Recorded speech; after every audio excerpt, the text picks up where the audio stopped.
Mierená streľba jednou rukou je veľmi dôležitá z toho dôvodu, že dneska síce je trend, že 90% ľudí strieľa vždycky dvomi rukami, aby boli presní, rýchli, dynamickí a tak ďalej, ale pri obranej streľbe čokoľvek budete robiť, zistíte, že tá jedna ruka vždycky manipuluje s niečím, drží niečo, alebo sa snaží urobiť niečo iné, napríklad otlačiť človeka, ktorý na vás útočí a vy ste nútení strieľať druhou rukou.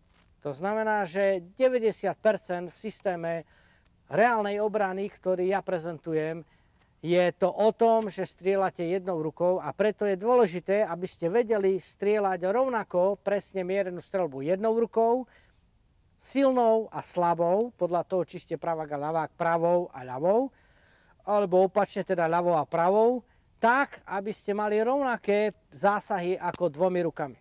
To znamená, z môjho pohľadu jednoznačne vyplýva, pokiaľ sme robili všetky záležitosti, testovali sme, že 99% ľudí, ktorí strieľajú dvomi rukami pri obrane, aj tak v konečnom dôsledku strieľajú pravou a ľavou rukou samostatne, to znamená jednou rukou, ale tým, že to nemajú nacvičené, tak tie zásahy idú úplne mimo. Preto je nutné, aby ste to cvičili. Osobne si myslím, že pokiaľ viem strieľať dvomi rukami, tak je chyba, že neviem strieľať rovnako presne a kvalitne pravou rukou a to isté rovnako presne kvalitne ľavou rukou.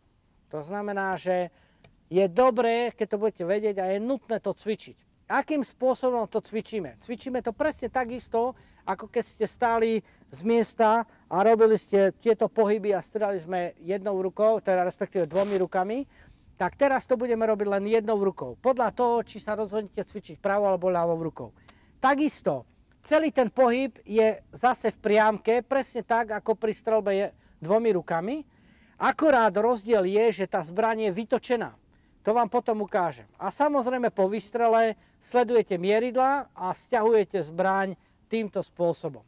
Pokiaľ strieľate ľavou rukou, tak je to presne to isté, tam sa nič nemení. Jedine je dôležité, aby ste držali tú priamku a vedeli správne chytiť zbraň.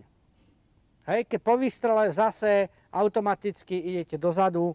Postoj, držanie zbrane, držanie hlavy, uvoľnenosť tela, nič sa nemení. Všetko je to isté.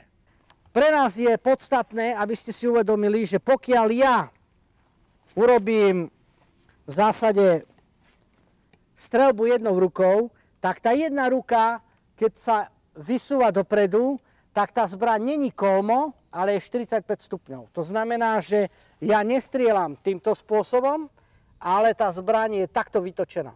Hej.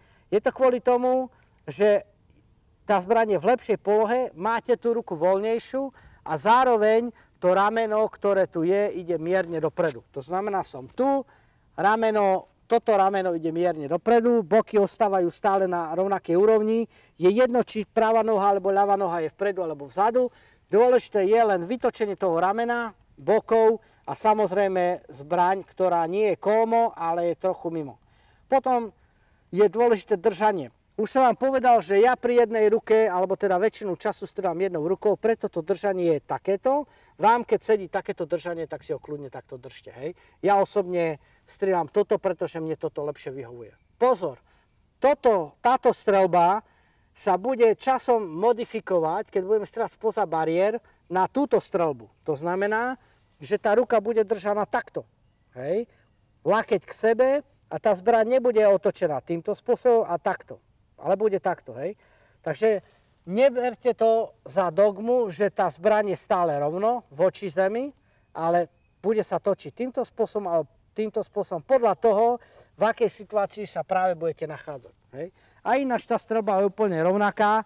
To znamená, pokiaľ ja prídem a chcem strieľať, tak to dám týmto spôsobom a pekne pomaličky prst na spúšť a nemám čo riešiť, pozerujem mieridla a vrátim to naspäť. Prst mimo, idem k sebe. Hej. Stále idem po tej priamke tak, aby som tú streľbu dodržal tie základy, ktoré sme si hovorili na začiatku.